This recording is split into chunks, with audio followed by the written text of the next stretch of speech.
हरियाणा की हर अपडेट के लिए बेल आइकन दबाएं और सब्सक्राइब करें STV हरियाणा न्यूज। आप देख रहे हैं हरियाणा न्यूज और मैं हूं आपके साथ शुभेंदु सिंह। रुक कर लेते हैं फटाफट हरियाणा का।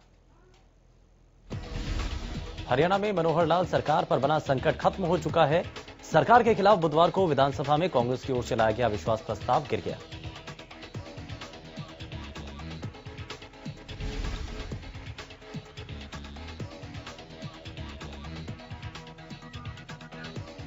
अविश्वास प्रस्ताव गिरने के बाद अब मुख्यमंत्री ने आज पार्टी विधायकों के साथ फिल्म देखी। सीएम मनोहर लाल ने तमाम विधायकों के साथ फौजी कॉलिंग फिल्म देखी। चंडीगढ़ के एलांते मॉल स्थित सिनेमा हॉल में सीएम और विधायक ये फिल्म देखी। और आपको बता दें कि फौजी कॉलिंग के निर्माताओं की ओर से हरियाणा के सीएम और विधायकों के लिए फिल्म का स्पेशल प्रीमियर शो रखा गया था। हाल ही में फिल्म की पूरी स्टार कास्ट ने चंडीगढ़ में सीएम से मुलाकात भी की थी।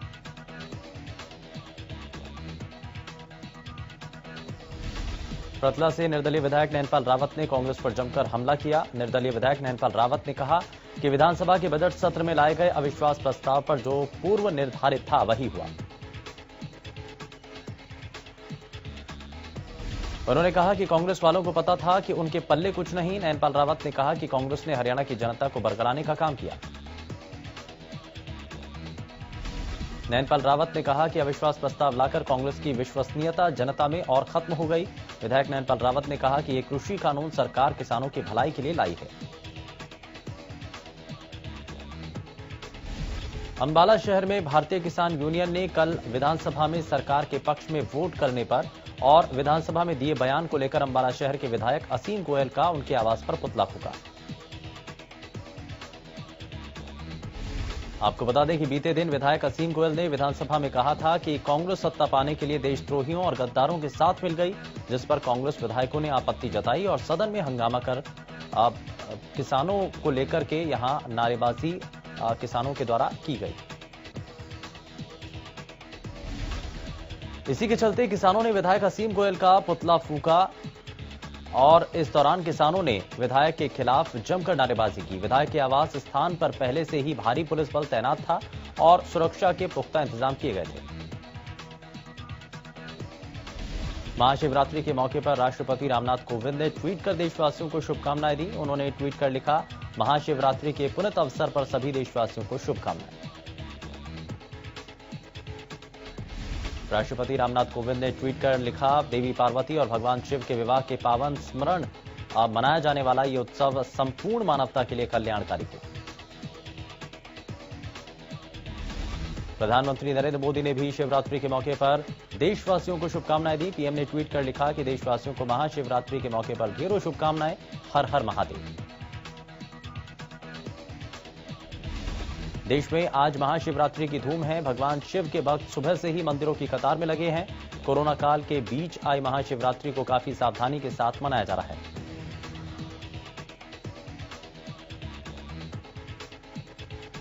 पानीपत के असंध रोड पर मौजूद शिवपुरी मंदिर में भक्तों की लंबी कतार देखने को मिली। भक्त सुबह से ही महादेव की पूजा अर्चना के लिए मंदिर पहुंचे।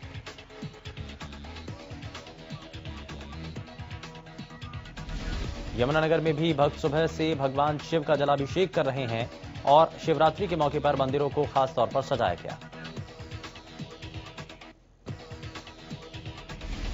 धार्मिक मान्यताओं के अनुसार शिवरात्रि के दिन व्रत पूजन करने से सभी कष्ट दूर हो जाते हैं और सभी मनोकामनाएं पूर्ण होती हैं। शिवरात्रि के दिन रात में पूजा करना सबसे फलदायी माना गया है। रेवाड़ी में महाशिवरात्रि के मौके पर मंदिरों में भीड़ देखी गई। रेवाड़ी के प्राचीन भूतेश्वर मंदिर में भक्त सुबह से ही भगवान शिव के दर्शन और पूजा के लिए मंदिर पहुंचे।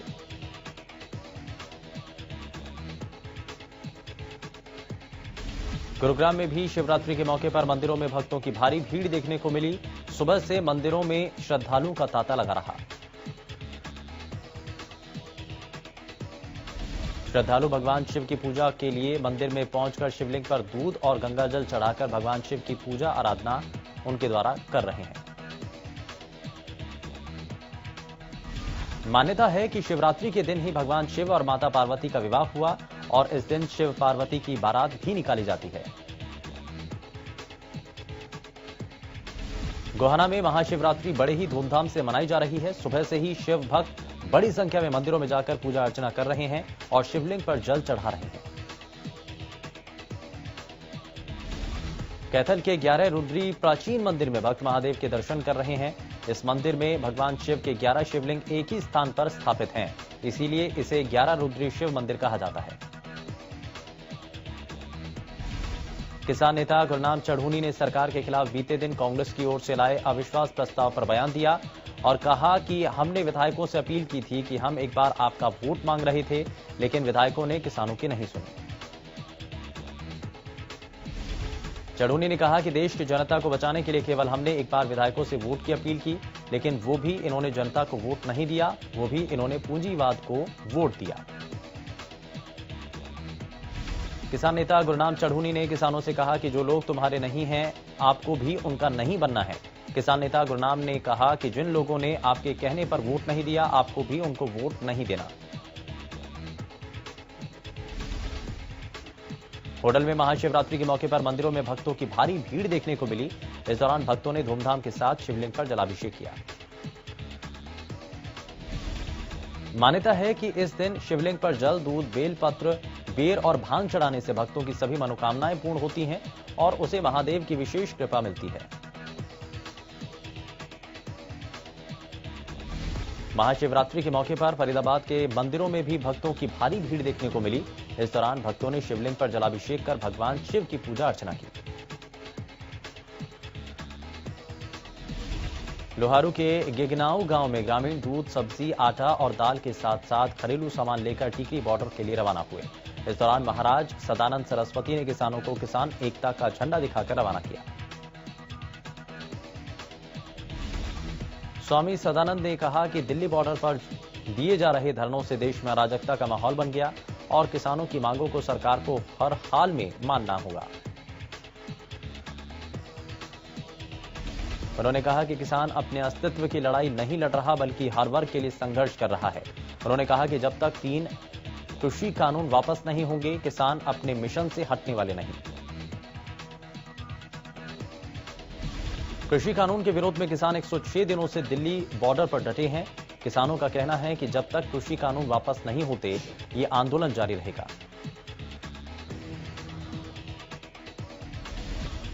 देश में कोरोना संक्रमण एक बार फिर से तेजी से फैलने लगा है। करीब 2.5 महीने बाद आज 22,000 से ज्यादा कोरोना के केस दर्ज हुए। साथ ही लगातार 8वें दिन 15,000 से ज्यादा केस सामने आए। स्वास्थ्य मंत्रालय की ताजा रिपोर्ट के अनुसार पिछले 24 घंटे में 22,854 नए कोरोना केस आए और 126 लोगों की मौत हो गई। हालांकि 18,100 लोग कोरोना से ठीक भी हुए हैं। इससे पहले 25 दिसंबर को 22,273 केस दर्ज किए गए थे। ताजा आंकड़ों के मुताबिक अब देश में कोरोना के कुल मामले बढ़कर 1,12,85,561 हो गए हैं।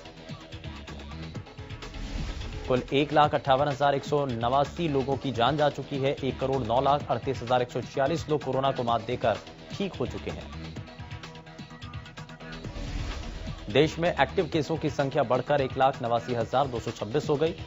16 जनवरी से शुरू हुए वैक्सीनेशन अभियान के तहत 10 मार्च तक देश भर में 2,56,85,000 स्वास्थ्य कर्मियों, बुजुर्गों और कोरोना योद्धाओं को कोविड का टीका लगाया जा चुका है। प्रदेश में एक बार फिर कोरोना के आंकड़ों में बढ़ोतरी दर्ज की जा रही है। बीते 24 घंटे में 359 नए मरीजों की पुष्टि हुई। गुरुग्राम में कोरोना के 80 नए मामले सामने आए। वहीं करनाल में 83 नए केस सामने आए। पंचकुला में कोरोना के 55 मामले सामने आए। अंबाला में 31 नए मामले सामने आए। फरीदाबाद में 20, यमुनानगर में 18 नए केस सामने आए। प्रदेश में अब तक 3,064 मरीजों की मौत हो चुकी है। इसी के साथ हरियाणा में कुल 2,73,446 केस सामने आए। बहादुरगढ़ के मेहंदीपुर डाबौद गांव में छोटी नहर टूटने से करीब 20 एकड़ में खड़ी फसल डूब गई। बताया जा रहा है कि नहर में दरार आने के बाद पानी आसपास के खेतों में भर गया। देखते ही देखते पानी का बहाव तेज हुआ और करीब 20 एकड़ खेत में खड़ी गेहूं की फसल डूब गई। लोगों का आरोप है कि यह हादसा प्रशासन की लापरवाही की वजह से हुआ है। हालांकि विभाग की ओर से नहर में आई दरार को ठीक करने का काम शुरू किया गया। इसके लिए जेसीबी की मदद से मिट्टी के कट्टों को पानी में उतारा जा रहा है ताकि पानी के बहाव को रोका जा सके। करनाल नेशनल हाईवे पर दिल्ली के मजिस्ट्रेट की कार को अज्ञात ट्रक ने जोरदार टक्कर मार दी। इस दौरान कार पूरी तरह से क्षतिग्रस्त हो गई। हादसे में मजिस्ट्रेट बाल-बाल बचे। वहीं हादसे के 1 घंटे बीत जाने के बाद भी पुलिस मौके पर नहीं पहुंची। इस दौरान मजिस्ट्रेट खुद 100 नंबर पर फोन मिलाते रहे लेकिन कोई संपर्क नहीं हुआ।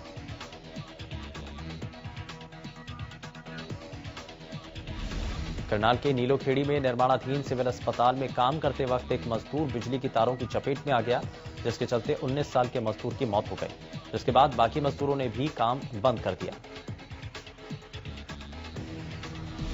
वहीं उनका कहना है कि जब तक ठेकेदार के खिलाफ कोई कार्रवाई नहीं होती और परिवार को कोई मुआवजा नहीं मिलता, तब तक वो काम बंद ही रखेंगे। दरअसल परिवार वालों ने ठेकेदार पर लापरवाही का आरोप लगाया और पुलिस को मामले की शिकायत दी।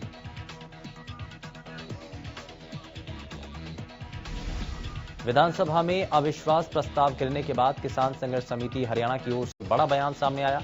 किसान संघर्ष समिति के संयोजक मनदीप सिंह ने कहा कि जिन विधायकों ने कानूनों के समर्थन में सरकार के पक्ष में वोट किया,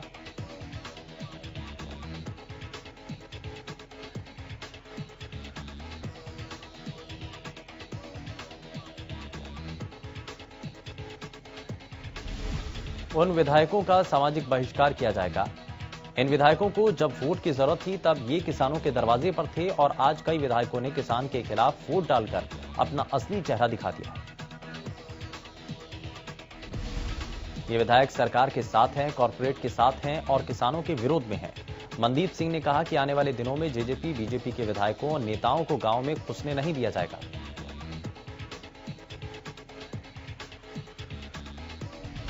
होडल में बदमाशों ने नेशनल हाईवे 19 पर पेट्रोल पंप के मैनेजर से लूट की वारदात को अंजाम दिया। बताया जा रहा है कि पीड़ित मैनेजर बैंक में नकदी जमा कराने के लिए जा रहा था और इस बीच 2 बाइक सवार बदमाशों ने बाबड़ी मोड़ पर मैनेजर की बाइक को गिरा दिया और उससे 1,94,000 रुपए नगद और 32,800 रुपए का चेक छीनकर फरार हो गए। घटना के बाद पीड़ित ने मामले की सूचना थाना पुलिस को दी, जिस पर पुलिस ने अज्ञात बदमाशों के खिलाफ लूट का मामला दर्ज कर जांच शुरू कर दी है। पानीपत के एक मंदिर में 6 साल की मासूम से छेड़छाड़ का मामला सामने आया। बताया जा रहा है कि एक 35 साल का युवक मासूम से छेड़छाड़ करता पकड़ा गया, जिसके पहले लोगों ने पकड़कर उसकी पिटाई की और उसके बाद उसे पुलिस के हवाले कर दिया। पुलिस ने मामला दर्ज कर आगे की कार्रवाई शुरू कर दी है।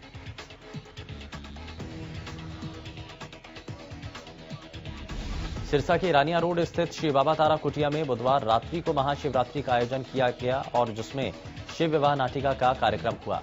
कार्यक्रम का समापन गुरुवार सुबह हुआ। कार्यक्रम की शुरुआत एचएलपी सुप्रीमो और सिरसा विधायक गोपाल कांडा ने दीप प्रज्वलित कर की। शिव विवाह नाटिका का मंचन फिल्म अभिनेत्री जया प्रदा ने किया। इस दौरान माता सती के देह त्यागना, शिव तांडव, पार्वती जन्म और शिव पार्वती विवाह का मंचन किया गया। इस मौके पर भक्तों का भारी हुजूम उमड़ा। विधायक गोपाल कांडा ने इस मौके पर सिरसा और प्रदेशवासियों को महाशिवरात्रि की बधाई दी और कहा कि श्री बाबा तारा कुटिया में प्रत्येक शिवरात्रि पर इसी तरह के धार्मिक आयोजन होते हैं। वहीं फिल्म अभिनेत्री जया प्रदा ने कार्यक्रम समापन के बाद कहा कि सिरसा में ये उनका पहला कार्यक्रम था। उन्होंने कहा कि उन्हें श्री बाबा तारा जी का आशीर्वाद मिला है।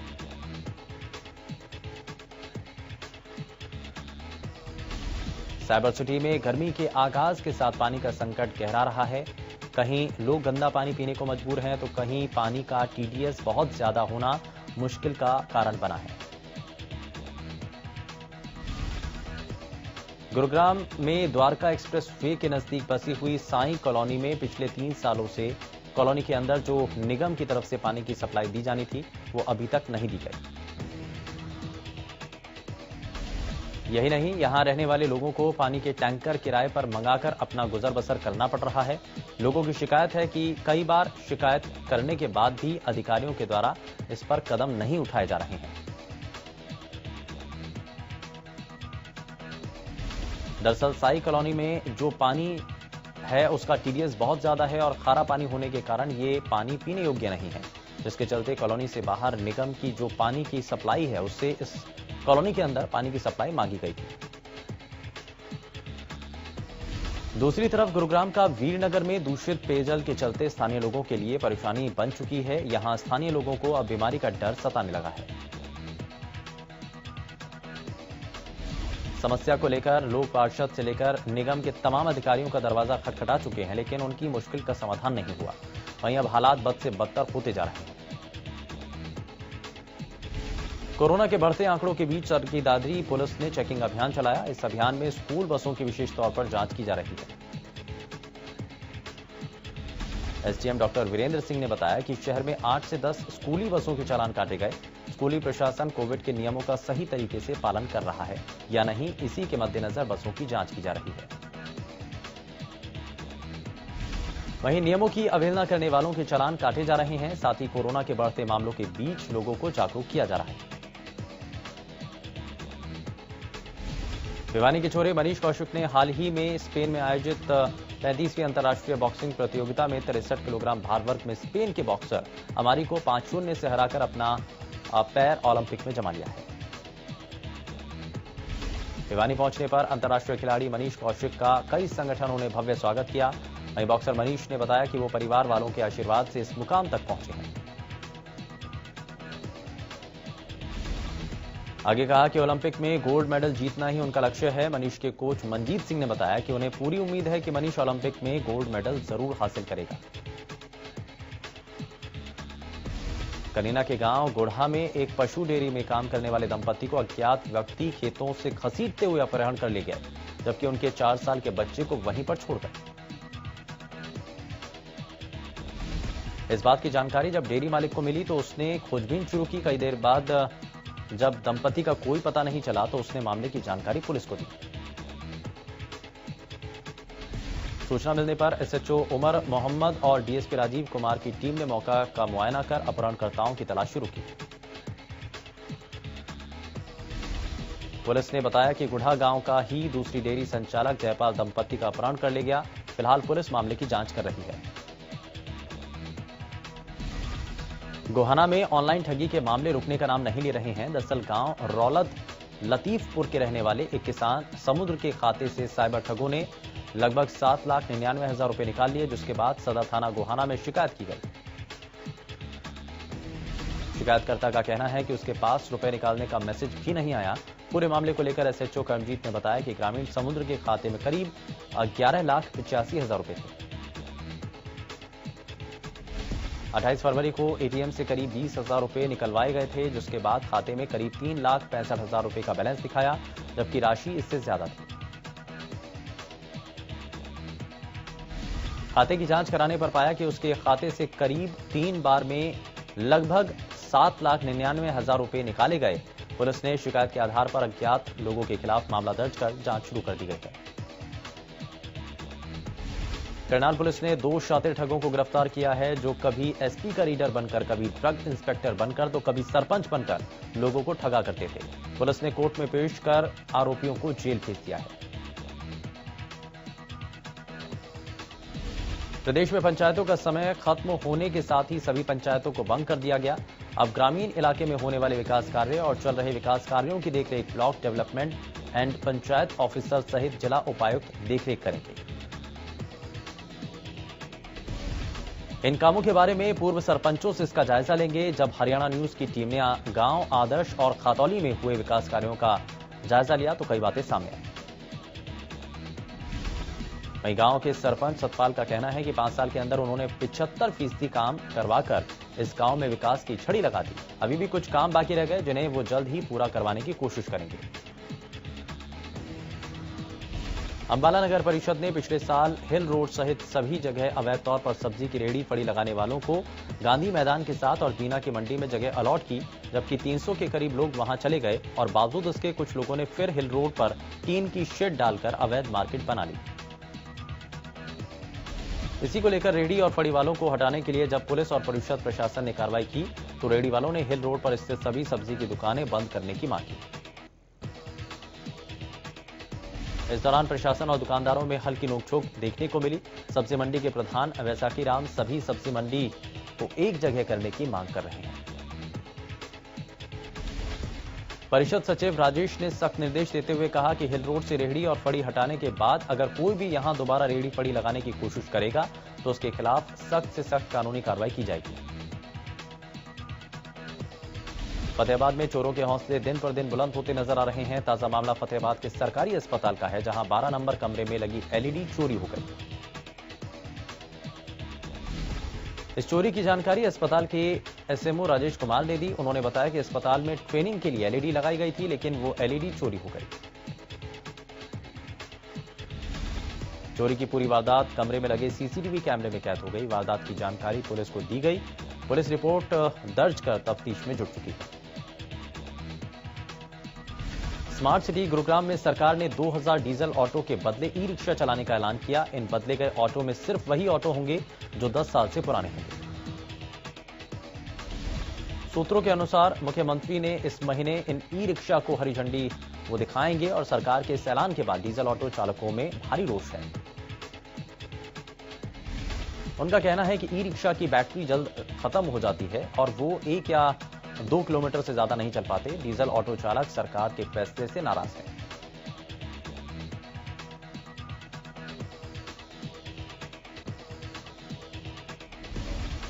बीएलओ की ड्यूटी कर रहे अध्यापकों ने लघु सचिवालय हिसार के सामने रोष प्रदर्शन करते हुए जिला उपायुक्त और प्रशासन के खिलाफ नारेबाजी की।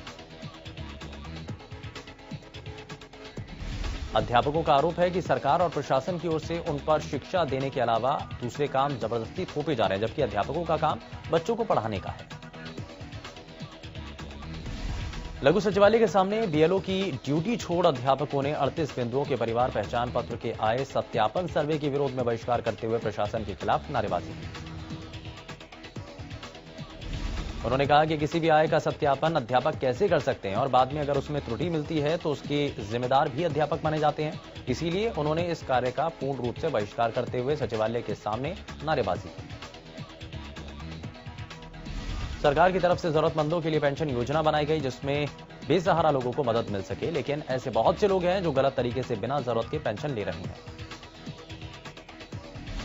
अंबाला जिला समाज कल्याण विभाग द्वारा ऐसे 275 लोगों से करीब 2 करोड़ रुपए की रिकवरी की गई। ऐसे लोगों से अब सरकार ने पैसों की रिकवरी करने का अभियान चलाया, जिसके तहत लगातार कार्रवाई की जा रही है।